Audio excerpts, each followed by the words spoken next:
Hello and welcome back to my channel. This is Keto Granny. This is your first time here. Make sure that you hit that subscribe button, like, share, and also be sure to comment below the video after you watch it. I would love to hear your thoughts. Today I'm going to be talking a little bit about pre-diabetic skin conditions.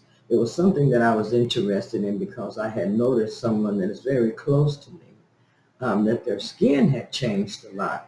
And it almost looked like it was flakiness or dandruff that was on their face.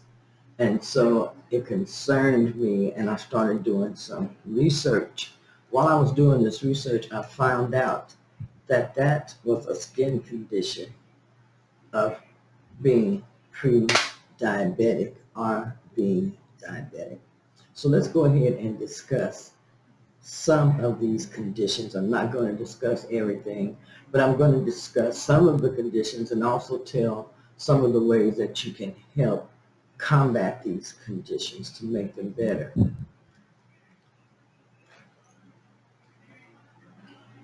Throughout the video, I'm going to be drinking my water. I push drinking water all the time. This is 16.9 fluid ounces of water. So today I found that I need to be drinking anywhere from 100 to 120 ounces of water daily. So I have been drinking like about 5 or 6 of these. So I'm going to figure those up, but I think that is really pretty close to where I should be. But I'm going to figure that up. Let me go ahead now and do that because I want to have those numbers so I know exactly what I should be drinking in the way of water. So I want to take, what is this number? 16.9 times 6. Let me see how much that is. 16.9 times 6 equals 101. So let's go with 8 of these, 135. So I should be drinking anywhere from 7. I should be drinking about 7 of these daily, at least 7. That's going to give me half of my body weight, or a little bit over half of my body weight, which is where I should really be as far as drinking water. So I usually try for, like I said, 5 or 6. So now my goal is to drink 7 of these. That's going to help curb my appetite. It's going to help my skin look fresh and much younger. And it's good for you to stay hydrated. Okay, let's get back to some of the conditions of diabetes. Now, what I was referring to earlier is like dry, itchy, flaky skin on the face. Dry, itchy, and flaky. And it was like when they scratch, the top portion would come off like it was shedding, like just kind of like dry skin. And what I found out this is, it means that they have too much glucose in their cells, too much glucose in their bodies. And what this does, it dries your skin out. It makes your body lose fluid, your skin loses its moistureness. Too much glucose in your cells, and the body does not produce enough oil to keep it moisturized. So therefore, you get dry, itchy skin. I was really surprised at that. So having too much glucose, mind you, listen now, having too much glucose in your cells, it's going to dry out your skin. It's going to make it dry, itchy, flaky. It's going to be peeling like, and it's going to look kind of like you have dandruff or a layer of dandruff on your skin, on your face, on your body. So just remember that. When you have too much glucose in your cells, then your body does not and will not produce enough oil to keep your body moisturized as it should be.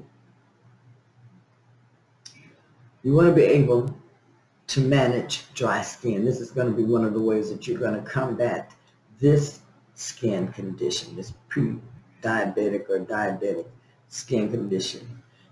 You want to make sure that you keep your blood sugar levels in check. You want to keep those as low as you possibly can. And really one of the greatest ways to do that is by using intermittent fasting and a ketogenic diet. These two used in conjunction with one another seems to me to yield the best results as far as controlling your blood sugar levels. You want to keep those in check.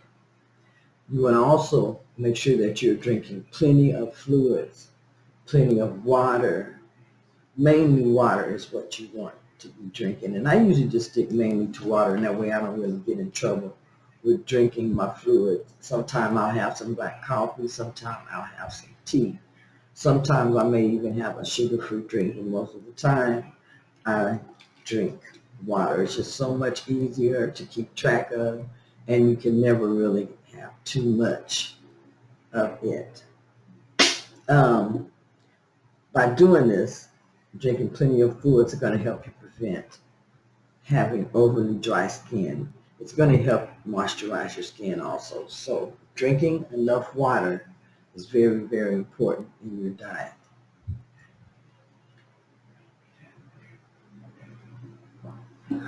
Next, you want to make sure that you take shorter and cooler baths and showers. Hot water, it strips your body of its and your skin of its natural oils and makes it feel even drier. Now, I love to take hot showers. So I have,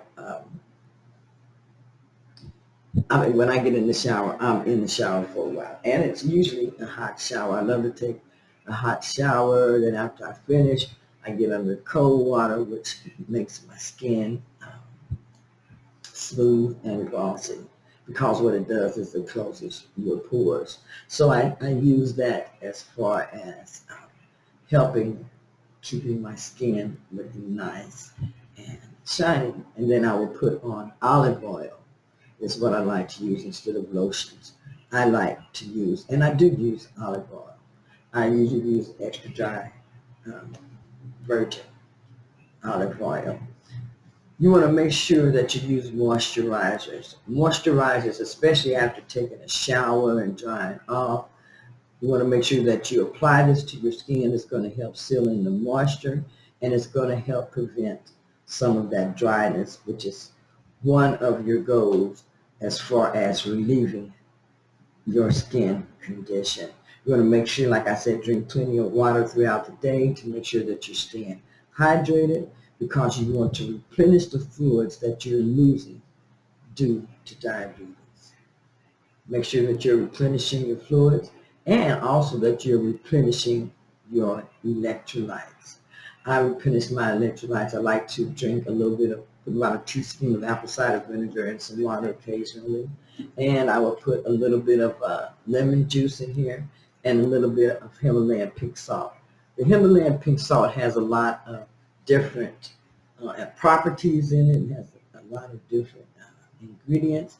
84 ingredients it has that really helps our body in electrolytes and with replenishing.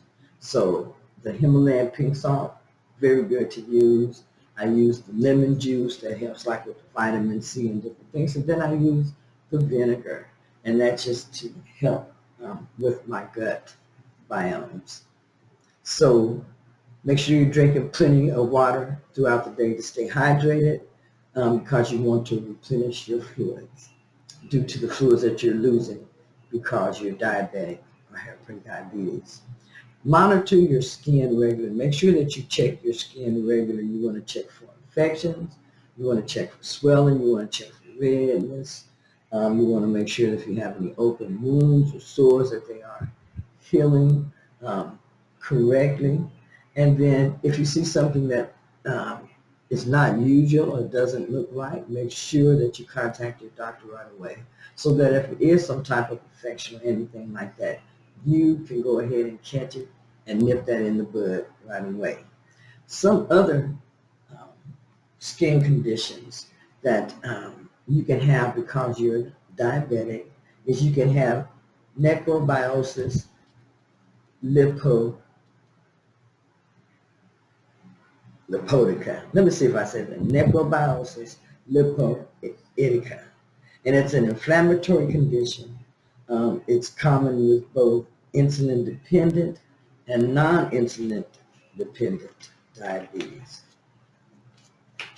Necrobiosis lipoitica. Something like that anyway. But that is a skin condition that people get.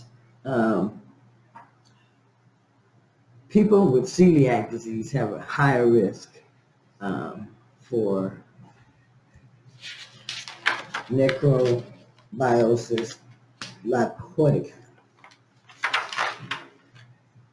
What this happens when your collagen degenerates and walls of blood vessels start to thicken.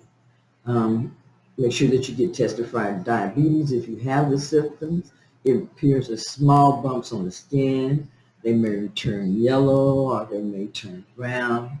And also the texture of your skin can change. It can thicken and it can have like a porcelain-like shine. Now, I have had this condition before and I didn't know what it was. It was on the back of my thighs.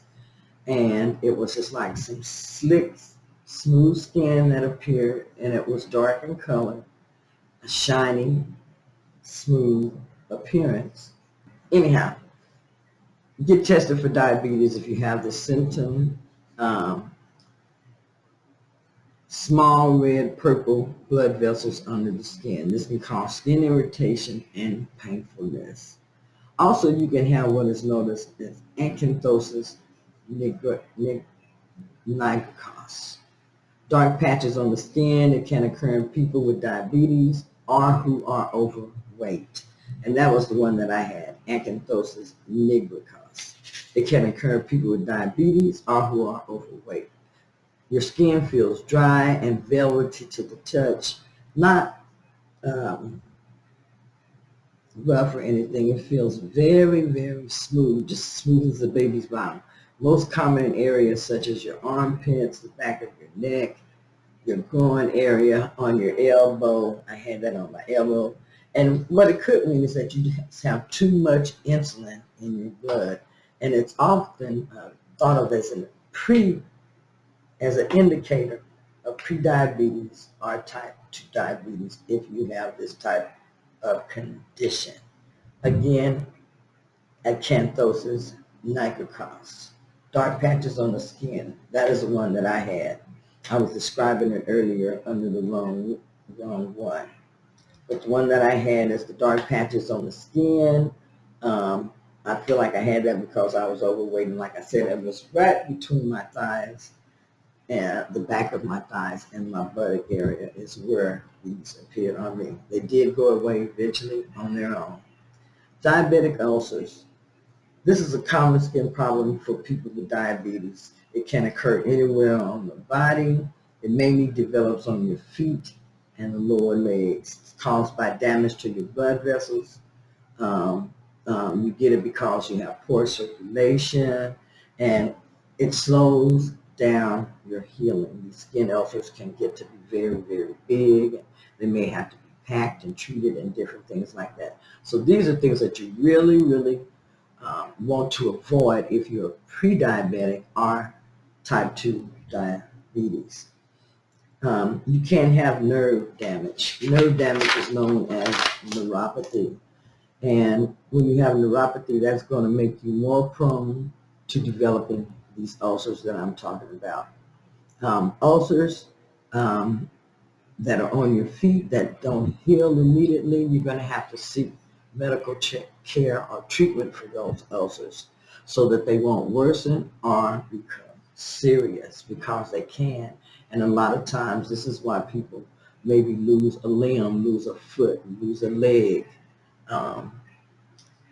Very, very important that you monitor your skin if you are pre-diabetic, or if you're insulin resistant, or if you have diabetes, and make sure that you seek medical attention right away.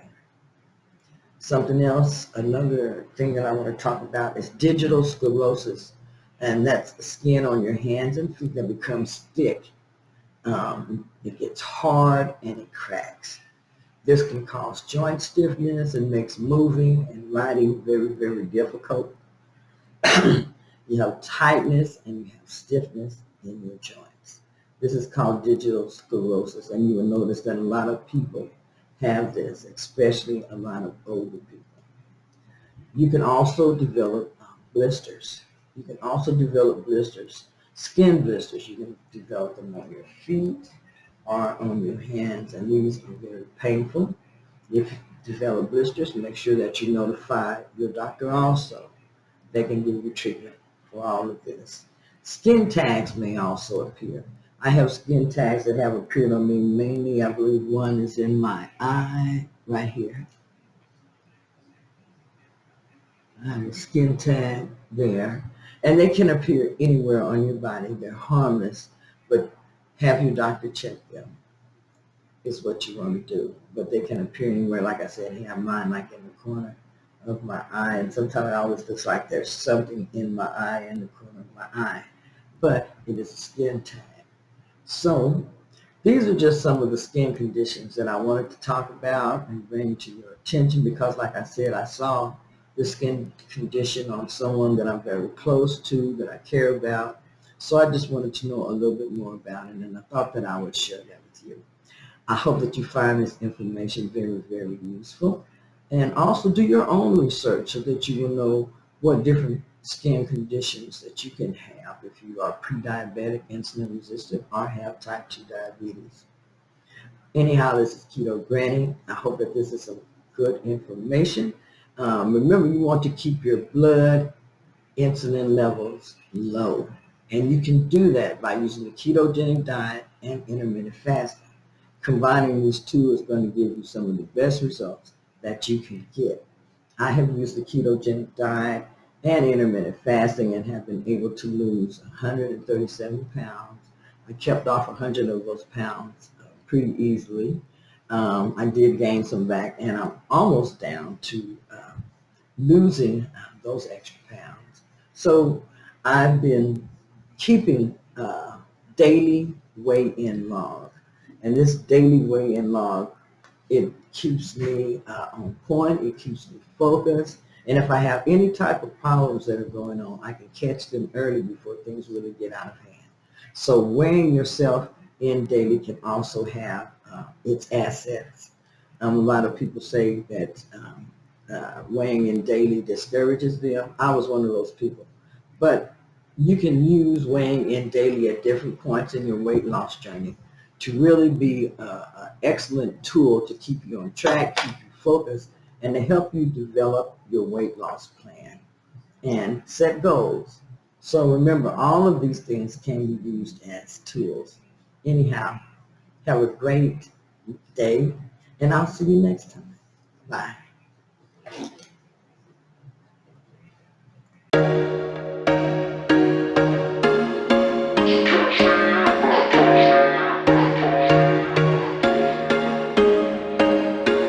There was once a day that I would pray for you. I'd go and misbehave just so you'd notice too. Sneaking looks up and down from across the room.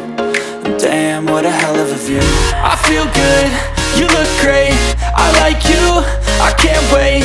A first time, a first date, you're so fine, I'm so late. You sip wine, I drink straight.